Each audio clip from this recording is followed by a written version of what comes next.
All right, listeners, I am here with Pat Hale Jr., also known as my dad, and we just recorded episode 99 of the podcast, so you can go and listen to that. What happens in our big fish moments, please go. But in that episode, we promised a story, and it's the grossest retainer story. That was what my orthodontist told me, that I won the award for the grossest retainer story. So we promised to tell you guys. So here it is. Dad, you want to grace us with this So tale? when Courtney was little, and they were straightening her teeth, Mm-hmm. and they gave her a retainer. And back then, a retainer was, I think, 300 and some odd dollars. They were, for us at that time, that was a lot of money.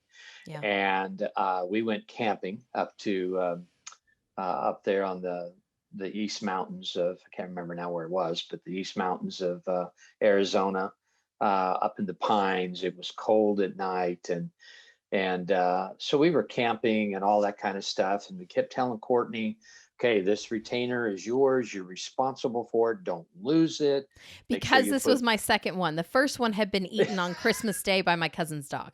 Yeah. That's it. There you go. Yeah. So there was a lot of issues there, and so at some point in the day, uh, maybe it was that night or whatever, Courtney said, "I can't find my retainer." Am I maybe if I'm not telling the story right, No, you you're fill in the right. gaps. Just But keep and going. I and we what and of course I was level headed. What do you mean you can't find your retainer? Do you know how much money that is?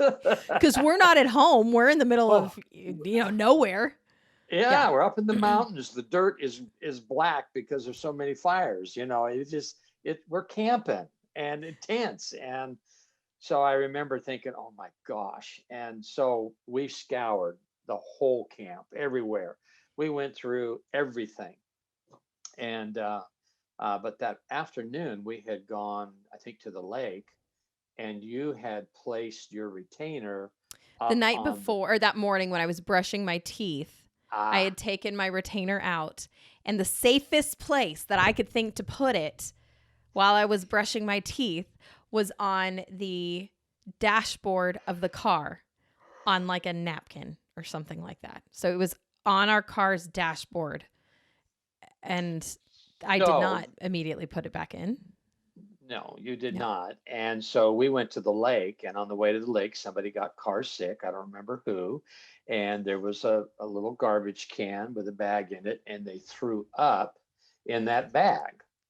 And Which we so, always have because my brothers get, both of them, oh, notoriously car sick. So we because if always one, had a trash can for someone to throw up in. because if somebody threw up, then the other one gagged and they started throwing up. Yeah. Yeah. So we had gotten back to the camp and tied up the bag with the puke in it and put it in the garbage can.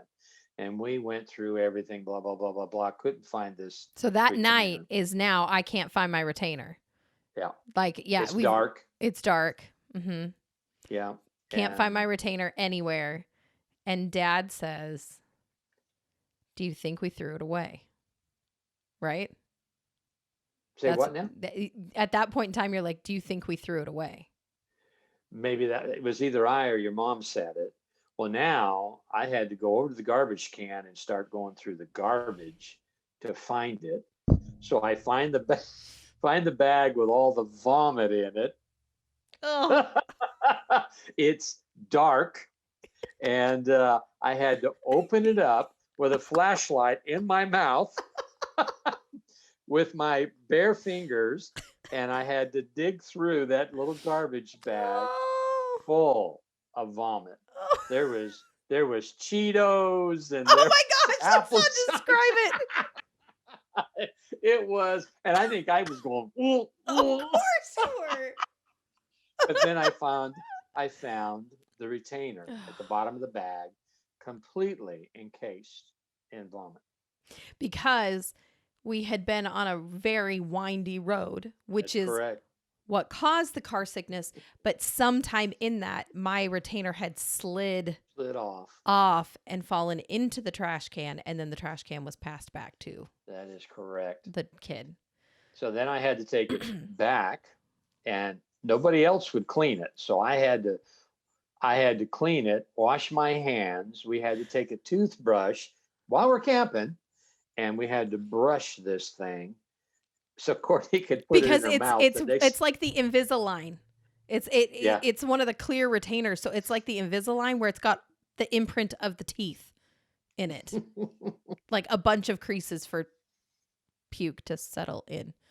And then I think I probably lectured you for quite some time. Don't ever do that again. Because He I think came I in. had told, go ahead. You came in and you said, "Here is your retainer. I just cleaned all of the puke off of it. Now put it in your mouth." Is that how I said it?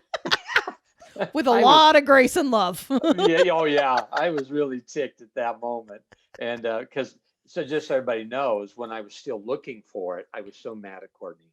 And I said, "You're buying the next one. Yeah. I don't care where you get the money. You're buying the next one. I'm not buying another one. The dog chewed up the one. You I'm lost crying. yours. I'm so Yeah, sorry. you're crying." So I'm sorry. I hope you will forgive me that. Yeah. Forgive you that I couldn't keep track of my own retainer. Yes, yes, I Well, forgive but you I for wasn't, obviously wasn't very nice about that. it. No, it. So that we then went to the orthodontist a couple weeks later, and my mom shared that story with the orthodontist, and he goes, "You easily win the story for the grossest retainer." Grossest retainer story. So Very proud moment in our lives. yes, it really was. And so now this is probably will be one of your best episodes. because of the retainer story. Yeah, the journey. Yeah, the journey of Ruth, right? Well, So. I hope you guys enjoyed that and that you didn't throw up in the process of hearing. Yeah, that's right. No Sorry if you gagging did. allowed. That's right. Okay. All right, baby.